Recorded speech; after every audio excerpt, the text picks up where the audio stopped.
The morning I found my speed bump smashed into a drainage ditch, I didn't get angry. Not right away. I just stood there with a coffee in one hand, looking at chunks of yellow concrete scattered across the red Georgia clay, and then I noticed the envelope hanging from my mailbox. Inside was a violation notice from the Homeowners Association, complete with a $900 fine for damaging the visual harmony of the neighborhood. I actually laughed, because the people who sent that letter had spent 15 years driving across a road they thought belonged to them, and they never once bothered to ask who really owned it. My name is Mason Brooks, and I make my living building roads. Not glamorous roads with ribbon cuttings and television cameras, just honest roads that connect farms, neighborhoods, warehouses, and little towns across central Georgia. Asphalt has paid my bills since I was 23. And somewhere along the way I learned something simple. People only notice a road when something goes wrong with it. About 16 years before all this happened, a developer bought several hundred acres of old timberland outside the town of Willow Creek and asked my company to build the access road leading from State Route 18 into what would eventually become an upscale gated subdivision called Briar Ridge Estates. It was a profitable project, but I negotiated one unusual condition before signing the contract. I sold the lots once the infrastructure was finished, but I retained ownership of the access road itself. The developer didn't care. To him, it was just maintenance liability he no longer wanted, and I figured keeping the deed might prove useful one day. For 15 years, it never really mattered. I maintained the pavement, patched cracks after heavy summers, repainted the center stripe whenever it faded, trimmed tree branches after storms, and even replaced damaged drainage pipes without asking anyone for reimbursement. Some years it cost me several $1,000s out of pocket, but I liked knowing the road was safe. It passed right by my own property before climbing toward the gates of Briar Ridge, so keeping it in good condition wasn't just business. It was personal. Over time, the neighborhood changed. Families with kids slowly gave way to executives, retirees, and luxury SUVs. Every driveway seemed to collect another imported vehicle, and every community meeting somehow turned into a discussion about appearances. One thing never changed, though. People drove far too fast around the blind curve near my house. I watched delivery vans drift across the center line, teenagers fly through there after football games, and expensive pickups blast around the bend like they were qualifying for Daytona. One afternoon, a little girl chasing her Labrador newly stepped into the road before her father grabbed her backpack. Nothing happened, but it easily could have. That image stayed with me for weeks. I called an engineer I'd worked with for years, asked him to evaluate the curve, and after running the numbers, he agreed that speed control was justified. So I installed 4 professionally poured yellow concrete speed bumps spaced exactly according to state recommendations. They weren't homemade, they weren't oversized, they were clearly painted with reflective striping and warning signs. Within 2 days, traffic slowed down. Parents walking dogs smiled and waved. Delivery drivers thanked me. School buses stopped bouncing to the corner like amusement park rides. I figured that would be the end of it. I underestimated how much some people value appearances over common sense. The president of Briar Ridge's HOA was a woman named Denise Holloway, mid-50s, perfectly styled silver hair, expensive sunglasses even on cloudy mornings, and the kind of smile that somehow managed to feel like an accusation. Denise believed every problem could be solved with another committee, another fine, or another strongly worded email. We'd barely spoken over the years beyond polite greetings. But after the speed bumps went in, she suddenly became very interested in my property. First came emails suggesting they looked industrial, then complaints claiming luxury vehicles might scrape their undercarriages. Then came a neighborhood newsletter calling the bumps visual pollution. I ignored it because, frankly, I had actual work to do. A week later, Denise knocked on my door wearing a cream-colored blazer that probably cost more than my first pickup truck. "Mr. Brooks," she said without smiling, "our board has voted unanimously that those speed bumps need to be removed." I leaned against the porch railing and asked, "Really? On whose authority?" She folded her arms. "This community has standards." I nodded slowly. "It sure does." She mistook my calm for surrender. "I'm glad we're understanding each other." I almost corrected her right then. Almost reminded her that the asphalt beneath her polished shoes wasn't HOA property, wasn't common area, wasn't community infrastructure. It was mine. But something told me to let the conversation play out naturally. Sometimes people reveal far more when you simply let them keep talking. Denise thanked me for my cooperation, climbed into her pearl white Range Rover, and drove away, right over the very speed bump she wanted gone. 3 days later, I woke before sunrise, grabbed my coffee like always, and walked outside to inspect the road after hearing machinery the previous evening. What I found wasn't accidental damage. Someone had rented equipment, dug beneath all 4 speed bumps, broken them apart, and tossed every piece into the ditch beside the road. Tire tracks from a skid steer still marked the shoulder. Whoever did it wasn't hiding anything. They wanted me to see it, and judging by that violation notice hanging from my mailbox, they wanted me to believe they'd won. The funny thing was, they hadn't even started the real fight yet. I carried the broken pieces of 1 speed bump out of the ditch and lined them up beside my workshop almost like evidence at a crime scene. Then I took pictures from every angle, measured the damage, photographed the skid steer tracks, and walked the entire length of the road before calling my attorney, Daniel Pierce. Daniel had handled property law for me for nearly a decade, and he answered the phone with his usual dry humor. "Morning, Mason. You only call this early when somebody's done something expensive." I told him to come by. 45 minutes later, he was standing beside those broken chunks of concrete, flipping through the violation notice with a grin that kept getting wider. "Did they really fine you for violating HOA standards?" he asked, apparently. He looked up at me. "Mason, did you ever tell these people who owns this road?" I shrugged. "Never came up." He laughed so hard he had to take off his glasses. "Well, that's going to make today interesting." We spent the next 2 hours pulling every document connected to that property. Original deeds, easement agreements, county surveys, maintenance records going back 15 years, receipts for every repair I'd ever paid for, even the engineer's traffic safety recommendations supporting the speed bumps. Everything was clean, organized, and legally airtight. Around noon, Daniel looked across the conference table and said something that stuck with me. "You're not dealing with people who hate speed bumps. You're dealing with people who confused confidence with ownership." That sentence explained Denise better than anything else ever could. By early afternoon, I knew exactly what I wasn't going to do. I wasn't going to call the sheriff over vandalism. I wasn't going to scream at the next HOA meeting. I wasn't even going to send a demand letter. Instead, I was going to exercise my rights as the owner of the road. That was it. Nothing more. Nothing less. I called my operations manager, Luis Herrera, who had been with me for almost 20 years. "How busy are we this week?" I asked. "Busy enough. Why? I need 1 bobcat, 1 milling attachment, and 3 guys who know how to keep their mouths shut." There was a pause before Luis chuckled. "This sounds legal, but entertaining." "Completely legal. Then I'll be there at 6 tomorrow morning." The next sunrise was cool, quiet, and strangely peaceful. My crew parked at the entrance before most of Briar Ridge had finished breakfast. Every machine carried proper permits. Every vehicle displayed company markings. I even placed temporary warning signs and traffic cones exactly where state regulations required. I wasn't hiding anything. Around 7:30, the first residents slowed down, confused by the equipment. One man rolled down the window of his Mercedes and asked what was happening. "Road maintenance," I answered. He nodded and drove on without another question.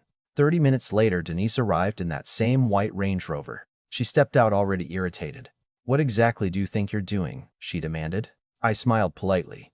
"Maintaining my road." She frowned. "You can't shut down community access." "I'm not shutting it down. 1 lane remains open, just like the permit allows." "The HOA never approved this." I looked directly at her. "That's because the HOA doesn't own the road." For just a second, the expression on her face changed. Not panic. Not yet. More like confusion. She recovered quickly. "We'll discuss that with our attorney." "Please do," I said. "Tell him to bring the deed." She walked away convinced I was bluffing. By noon, the milling machine began removing the asphalt surface. Not all of it, just enough, roughly 2 inches across the travel lanes, exposing the compacted Georgia clay underneath. Anyone who works around roads knows asphalt isn't just decoration. It protects the foundation from water. Without that protective layer, heavy rain changes everything. We worked steadily for 13 hours. Long strips of black pavement disappeared into dump trucks while rich red earth slowly emerged beneath. It looked strange, unfinished, almost prehistoric. By sunset, the access road resembled a construction site waiting for the next phase. Every inch of the work complied with county regulations because technically that's exactly what it was. Scheduled maintenance on privately owned infrastructure. That evening, social media exploded. Residents posted photos complaining that the road owner had gone crazy. Somebody uploaded drone footage showing the exposed clay. Denise responded with a message assuring everyone the HOA would force immediate repairs. I read that statement twice before setting my phone down. She still didn't understand. She thought authority came from a board election. I knew authority came from property law. The weather forecast predicted heavy rain beginning Thursday afternoon. I slept better than I had in weeks. By lunchtime, the clouds rolled in thick and dark, the kind of summer sky that makes the air feel heavy before the first drop even falls. Then the storm arrived. Georgia clay is beautiful when it's dry, but when enough rain hits freshly exposed red earth, it transforms into something closer to grease than dirt. Within hours, the surface softened. Tire ruts deepened. Water pooled across the curve. By Friday morning, the first luxury SUV spun its rear tires trying to climb the hill toward the highway. A delivery driver in a Sprinter van backed down rather than risk getting stuck. Before noon, a black BMW buried its rear wheels almost to the axle. The owner stood beside it in loafers that slowly disappeared into the mud, while a tow truck operator shook his head. "Should have stayed on pavement," he muttered. The bill was over $600. That video spread through the neighborhood faster than gossip ever could. Then came the Tesla. It entered too fast, slid sideways, and settled into the shoulder where the softened clay refused to let go. The driver wasn't hurt, but it took nearly an hour to recover the vehicle without damaging the battery pack. Every passing resident stopped to watch. Some were frustrated. Some were embarrassed. A few quietly admitted the speed bumps had never bothered them in the first place. Saturday turned into controlled chaos. Amazon suspended deliveries until road conditions improved. UPS left notices at the subdivision gate. Landscaping crews canceled appointments because trailers couldn't safely enter. Realtors postponed open houses after potential buyers refused to drive through what looked like an off-road trail. One agent I'd known for years pulled me aside at the local diner and whispered, "I've already lost 3 contracts this weekend. Buyers think the neighborhood has infrastructure problems." I stirred my coffee and simply said, "Infrastructure problems usually start when people destroy infrastructure." He couldn't argue with that. Around noon, Denise marched across the muddy shoulder wearing expensive leather boots that were clearly losing the battle against the clay. Her face was flushed with equal parts anger and disbelief. "This has gone far enough," she snapped. "Fix this road immediately." I looked around at the standing water, the tire tracks, and the steady stream of vehicles creeping along at walking speed. "You asked me to remove the speed bumps," I reminded her. "I never asked for this." "Actually," I said calmly, "once they were illegally destroyed, the road required reconstruction. This is part of that process." She stepped closer. "People can't even receive deliveries." I noticed. "Property values are dropping." "I noticed that too. You're doing this out of spite."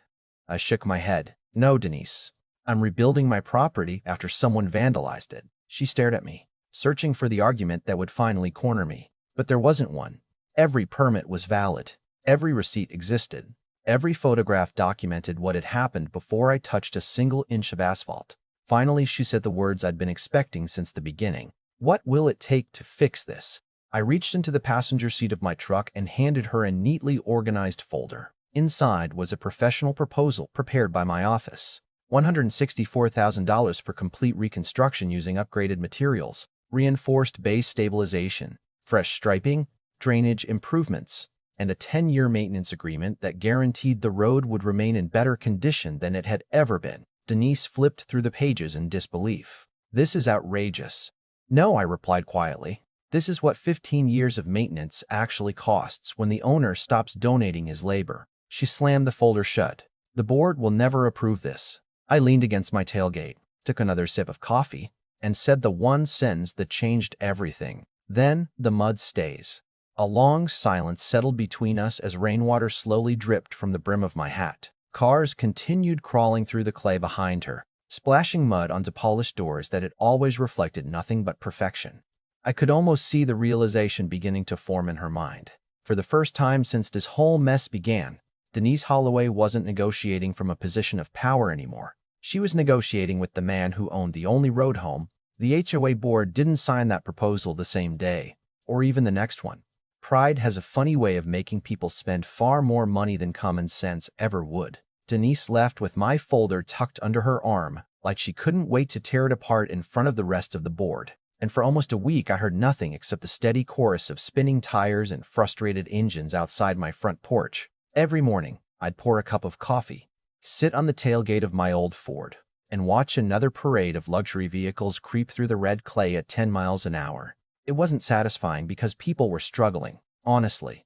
I felt bad for the families who had nothing to do with the board's decision, the parents trying to get kids to school, the nurses leaving before sunrise, the delivery drivers who were just trying to finish their routes. They weren't the ones who had ripped out perfectly legal safety equipment. They were simply paying the price for trusting the wrong people to represent them. That's what bothered me the most. A week later, my phone rang. It wasn't Denise this time. It was one of the board members, an older accountant named Richard Sloan. His voice sounded tired. "Mason, can we talk? We met that afternoon at my office instead of the clubhouse." He didn't come wearing a suit or trying to sound important. He looked like a man who hadn't slept much. "We've had over 200 homeowner complaints," he admitted. 3 pending home sales have fallen through. Landscaping companies are charging extra because they hate bringing equipment in. Even our insurance carrier called asking questions. I listened without interrupting. Finally, he sighed and said, "I don't think Denise understood who actually owned the road." "She had plenty of chances to ask," I replied. Richard nodded slowly. "She thought if the HOA acted confidently enough, eventually you'd back down." I smiled a little. Property law doesn't really care about confidence. 2 days later, the entire board showed up at my office. Denise was there too, noticeably quieter than she'd been during every previous conversation. The confidence hadn't completely disappeared, but reality had finally caught up with it. Richard slid the signed contract across my desk along with a cashier's check for the initial payment. "There's one thing," Denise said carefully. I looked up. "The labor requirement. Surely that was just your way of making a point." I slid the contract back toward her and tapped the highlighted paragraph. "You all signed it." Nobody said a word. They had reviewed that document with their attorney before approving it. Every clause was enforceable.